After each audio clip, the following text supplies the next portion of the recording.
Hey guys, some love stories begin with fireworks. Jack and two Tiens began with fleece blankets and soft wool sweaters.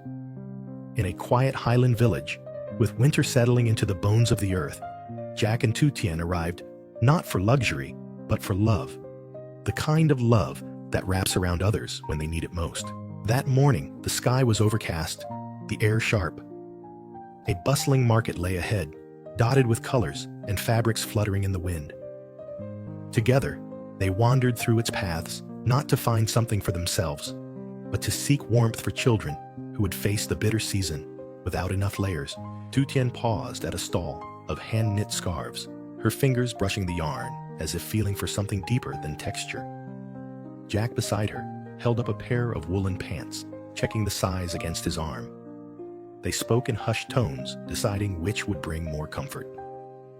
To an outsider, it may have looked like routine charity. But beneath each selection was a shared heartbeat, a mutual desire to leave warmth where cold had always lived. "Let's get more for the little ones," Tu Tien said, holding up two sweaters that smelled faintly of lavender and earth. Jack smiled. "And for the elders in the highlands, they'll need extra warmth too." Their cart filled slowly, deliberately.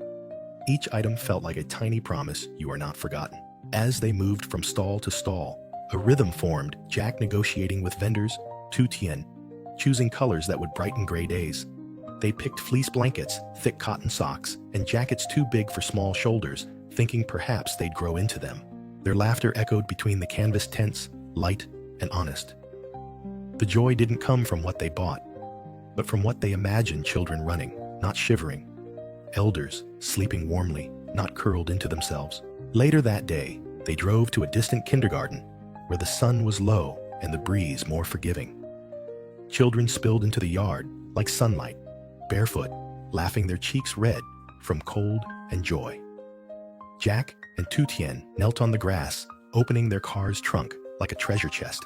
"Warm hats for everyone," Tu Tien announced, her voice bright and clear. "And sausages," Jack added, pulling out a box with a grin for smiling faces. The kids swarmed, not greedy but gleeful. Little hands reached for knitted caps, clutching them like toys. One boy held his hat to his chest before putting it on, as if savoring the warmth. Tu Tien ruffled his hair. "Stay warm, okay?" The children's joy was like a small fire against the chill. And in the middle of it, Jack looked at Tu Tien, not with surprise, but with certainty.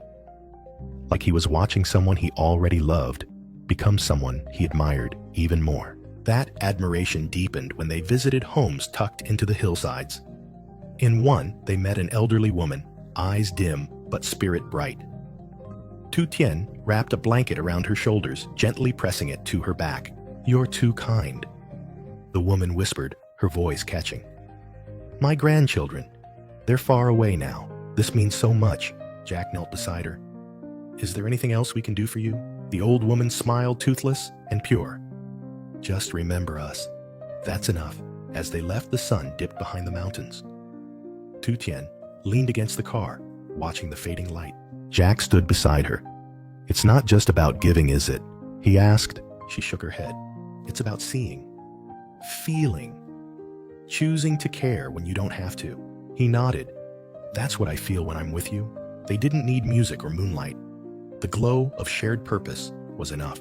Back at their cottage, the day caught up with them. They cooked together, in a rhythm as natural as breathing. Jack at the stove, Tu Tien setting the table with quiet grace. "You've done a lot of good today," Jack said, handing her a plate. She smiled. "We have. And there's so much more to do." Dinner was humble: roasted chicken, pickled vegetables, jasmine rice. But every bite tasted like meaning. They talked little content in each other's presence, each glance across the table a soft reminder, we're building something here. Later, Tu Tien sipped tea by the window, her hands wrapped around the cup. Jack approached slowly, his heart thudding not from nerves, but from realization. This woman, this day, this feeling, it wasn't fleeting. It was foundational. He sat beside her. "I don't know what tomorrow brings," he said, "but I know I want to meet it with you." She looked at him, eyes wide, not surprised, just still. "Then let's meet it together. No declarations, no violins. Just two people, wrapped in quiet love, ready for the next page." Theirs wasn't a love that shouted. it was one that stayed. And so began, not just a chapter, but a journey. The sun had long since dipped behind the hills when Jack and Tien returned home. The air held the smell of pine and distant firewood, and the windows of their small countryside cottage glowed amber from within. Inside, the warmth wasn't just from the room. It was from the rhythm of familiarity. Jack stood at the stove, roasting chicken until its skin turned a deep golden brown. Tien moved through the kitchen softly, laying out ceramic plates, folding napkins with the precision of someone who understood that care lives in the small things. They didn't talk about the day's events much. They didn't have to. Each of them carried the weight and warmth of the village in their bones. Every child's laugh, every elder's thank you still echoed inside them. Dinner was quiet, but not silent.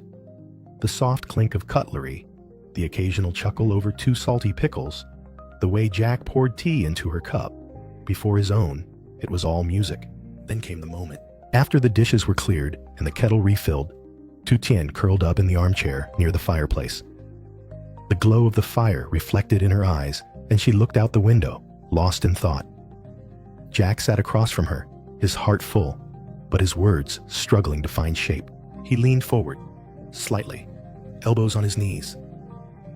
Tien, he began.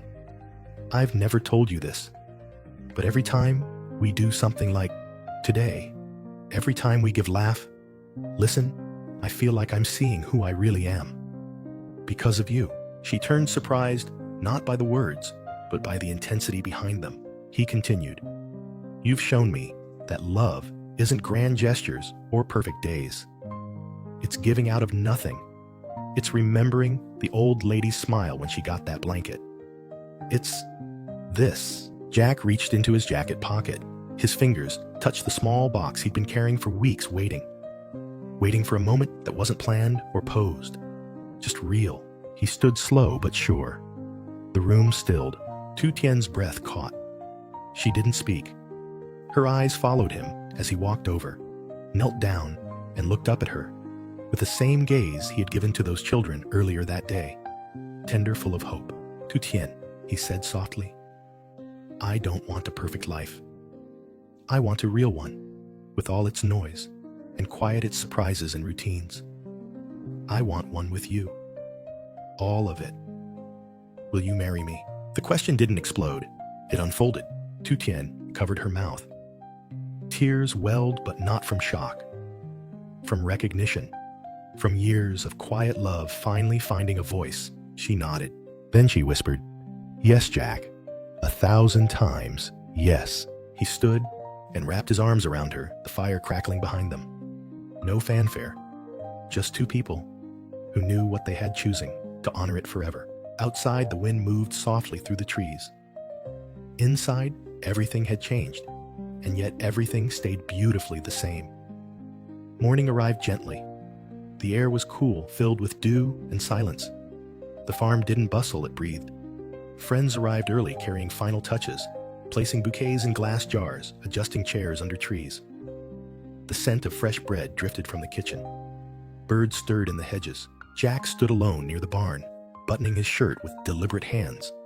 His suit was simple, no cufflinks, no flash. Just fabric and intention. In the reflection of a small window pane, he caught a glimpse of his own nervous smile. Elsewhere, Tien was barefoot in the cottage, slipping into her dress. It wasn't designer. It wasn't expensive. But it was hers linen that flowed like water, stitched by a friend, fastened with grace. Her hair was woven with wildflowers she had picked the day before. As guests gathered, there was no music. Just the sound of footsteps on soil, soft greetings, the occasional breeze rustling through the trees. Then from the corner of the field, Tien appeared. Jack turned. His breath caught, not because of what she wore, but because of how she walked, steady eyes, forward, completely present. He didn't see a bride. He saw Tien, exactly as she'd always been.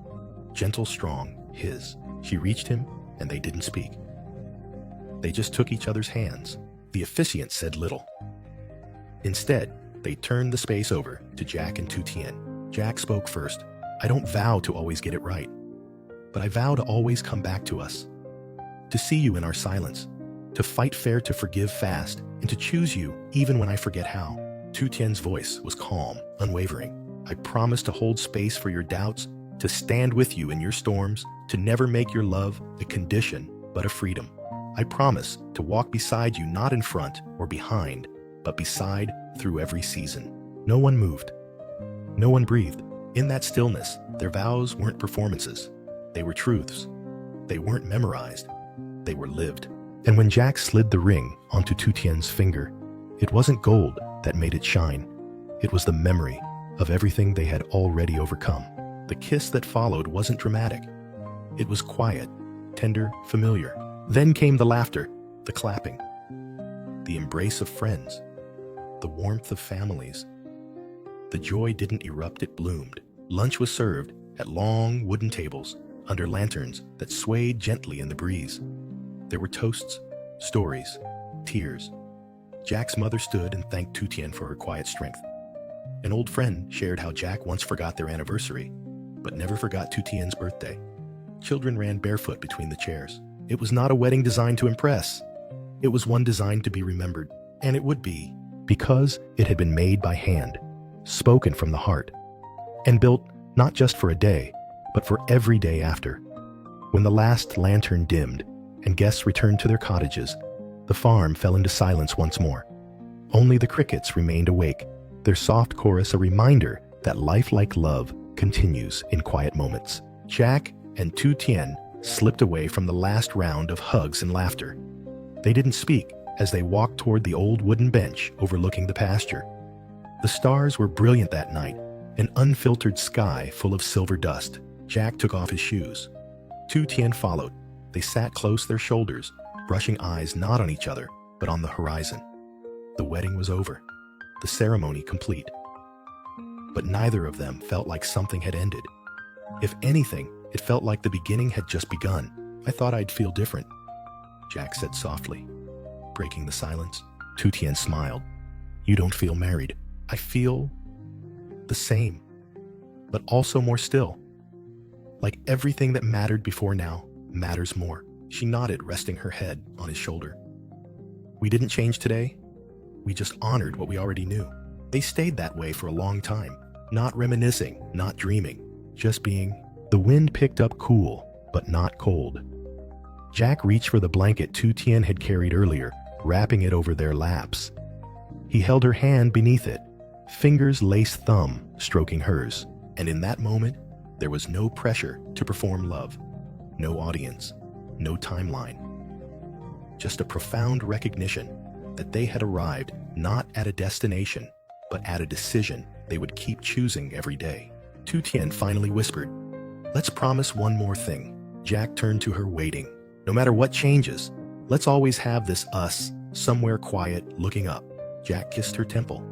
Always. They didn't need a photograph. The night itself had captured them, hand in hand, heart to heart, ready not just for forever, but for every day of it.